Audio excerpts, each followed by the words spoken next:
Greetings, programs. This is Wretch, and I'm here with a really special vlog today. I've been kind of getting back into the board game state of mind, playing a lot of board games on the weekends. And one thing that I've never done on the channel that I'm really surprised that I haven't is give you guys a little bit of a tour of my little board game lair that we call the Rook. So let's go ahead and get to it. So this is my backyard. Some of you guys may have seen it on Twitter or Instagram whenever there's snow or heavy rain or something. I normally show the backyard. But the Rook is actually right here. Now, when I had the house originally shown to me, I almost made an offer on it without even seeing the bedrooms or the backyard. I loved it so much. But when we came back here and saw that there was a spare garage, I knew exactly what this was going to become. So, welcome to the Rook, and this is Higgins. He's the doorman. Hello, Higgins. But when we got shown the house, the guy who owned it previously was telling me, yeah, you could use the garage to work on car projects or use it for storage or whatever.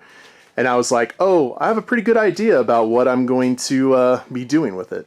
So we have Higgins standing on top of the main gaming table. We originally had two big folding tables that we put together, and then we had this kind of Celtic blanket that we put over it. That was the original table scheme. Now the problem with that, though, is that the tables were usually too wide or too long for the board games that we were playing. So Liquid and I were shopping around for like a custom board game table and couldn't really find one that we wanted to go with until we were just shopping around Furniture Row and found the perfect table for what we were looking for. Now, we did kind of go through an act of Congress in order to get it, because we ordered it. They said it was going to be there in like 2 weeks. 2 weeks later we call, and it hadn't even left the main factory, hundreds of miles away. So we called a little bit upset, and they were so worried about losing a commission, they just said, well, just come to the store and grab the one off the off the show floor. So we went ahead and did that, and it has served us well ever since. This is like the perfect length and width for different types of board games, as you can see right there. This was last week's game of VTM Prince of the City. And we also have some areas here, or we have some sections that we can add to either elongate or shorten the table. And we got a section right there too. So this table can actually go shorter as well. But this is actually the perfect size for the chairs. Now the chairs are in really good condition. They're very comfortable to sit in, especially for long marathon sessions. These were creatively acquired from a law firm that was going out of business, and everything was basically getting repoed, and somehow, I could not confirm nor deny the methods, they found their way here.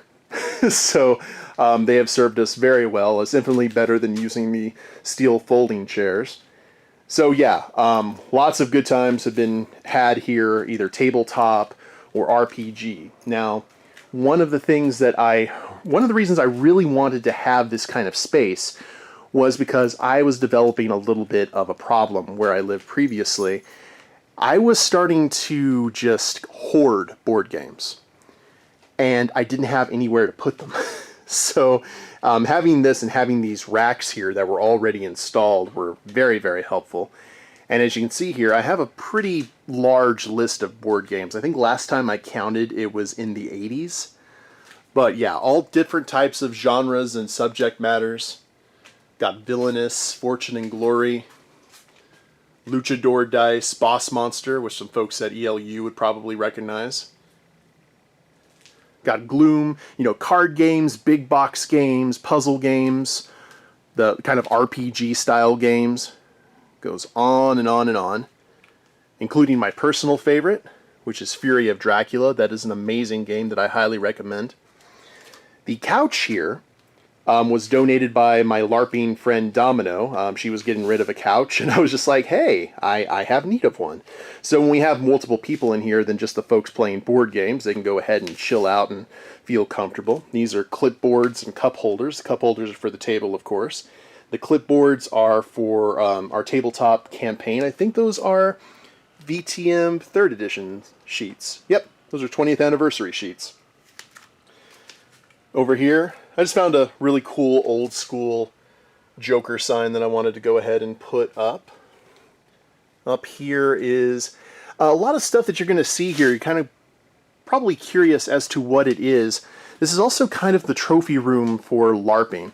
I LARPed for a very long time, over 13 years, in fact, probably a lot more than that. And I'm retired now, but a lot of my old LARP stuff is actually here in the Rook. The Rook, you know, being a castle, it kind of went along with my LARP persona story. So up here, we have got what's left of the LARP weapons. These are the last LARP weapons that I own. Got a nice little battle standard here for the fighting company that I was a part of. Over here, got a nice Rook sign. I've searched for this on Amazon for like 2 weeks before I was able to find something even remotely like this. And what we had over here, this was actually kind of a token from the local chapter for all the work I did. Running for office and doing stuff. So yeah, despite the fact that I don't LARP anymore, it was a pretty significant part of my life, and I like to keep these mementos here. So a fridge, definitely needed for a board game hobble.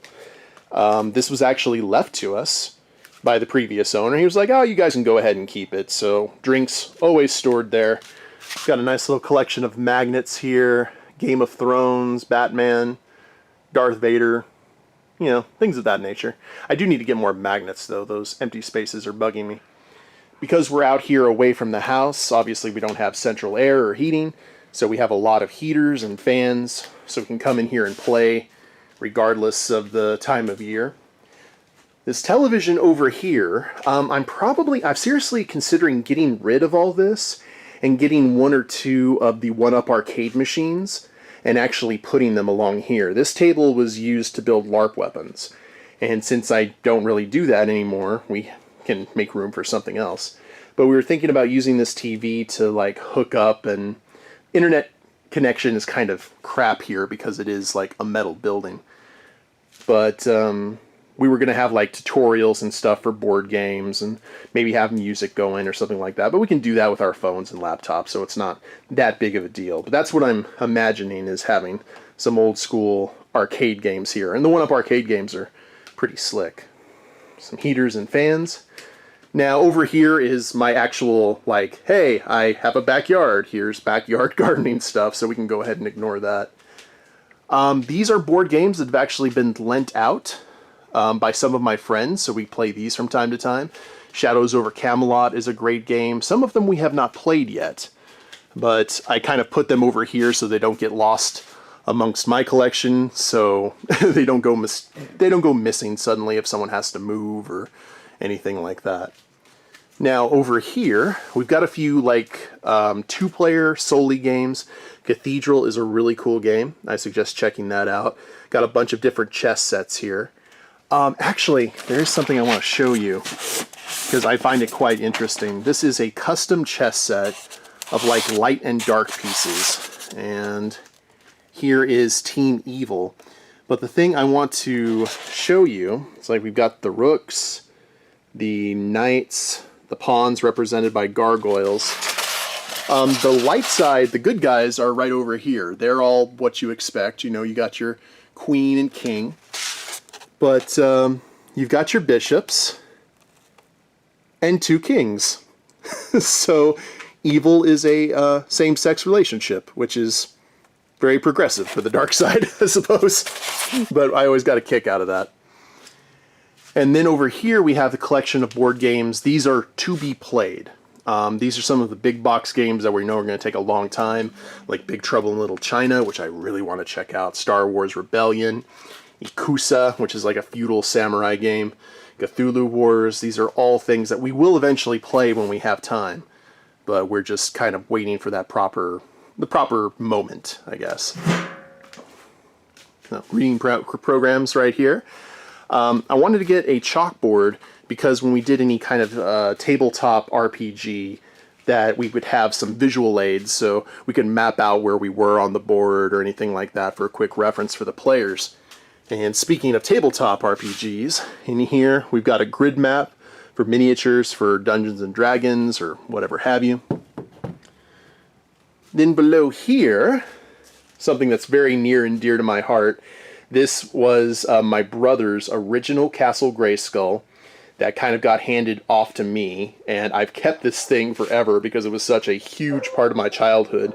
No matter what game or toys I had, this is where the bad guys hung out, was at Castle Grayskull. So we got spare pencils, dice bowls, we got the infamous dice jail, where many an offending die has been sent for rolling badly. We've got some random kind of crow stuff here because a rook, like a rookery, crows, ravens, things of that nature, I thought it fit. And that skull right there is actually a trophy for winning a LARP fighting tournament, so go ahead and keep that there. It was a team effort, but now below here, we've got some of my tabletop RPGs. So we've got the Dresden Files RPG, Call of Cthulhu, Victorian Age Vampire, which is awesome.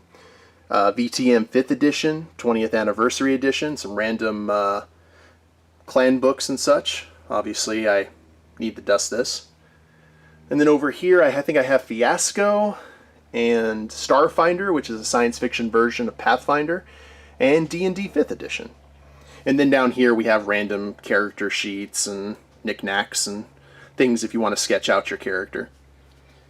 So yeah, definitely need more tabletop RPGs, but I'm working on that. Actually, here's the moment of self-indulgence. This right here is a piece of artwork which I love. Back when I was really hardcore into the LARP, Z decided to do this poster of my LARP persona. So this is where the Wretch actually came from. This is basically my persona in his full armor and gear, and done all, I guess, Dark Soulish. And I love this piece. It was so awesome. I was awestruck when she showed it to me.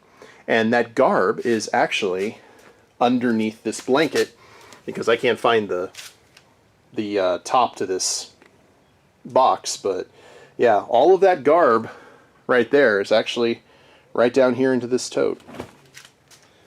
And then we just got a few other little odds and ends. I was going to make a collection of board game art. I was going to cut out a lot of the board game art, not from the box, but from like the inside box, and put it here on the wall. But not a whole lot of games do that anymore. Fighting Fantasy Flight, excuse me, used to do that for a bit, but they don't really do it much anymore. But this was definitely the coolest one. This was from Middle Earth Quest, which is over there. And I just love the assorted heroes hiding from the Nazgul. It's very cool. This was one of my favorite LARP memories. This was a whole bunch of us in our fighting company hanging out in the mountains of Riadoso for the gathering of the clans. That's when we would all show up in the mountains, beat the crap out of each other, and drink for about 5 days. Good times. Over here we have got a list from Dirty Nelly's Irish Pub, which was one of my favorite places to go in San Antonio for PAX. And it's a little bit pricey, but it really makes up for it in ambience, and the food's decent too. So got that going. And then over here, we got a really cool, this is glasswork, a glasswork etched shield. I don't remember what convention, I think I got it at a Scott-Irish fair. And then a clock that I need to remember to put batteries in because it is very much dead. And then just bags of dice if people need it, sandwich bags to put cards or stuff if we open up a new board game. We just tried to be as functional as possible. But yeah, I've had a lot of really good times in here and probably going to have a few more. I'm going to take some more shots of the Rook, maybe some shots because we're actually going to be board gaming tonight. And I do want to thank you guys very much for checking this out. I mean, if you guys have any places where you do board gaming, let me know. I'd love to hear about them. But all right, we will go ahead and talk to you guys later.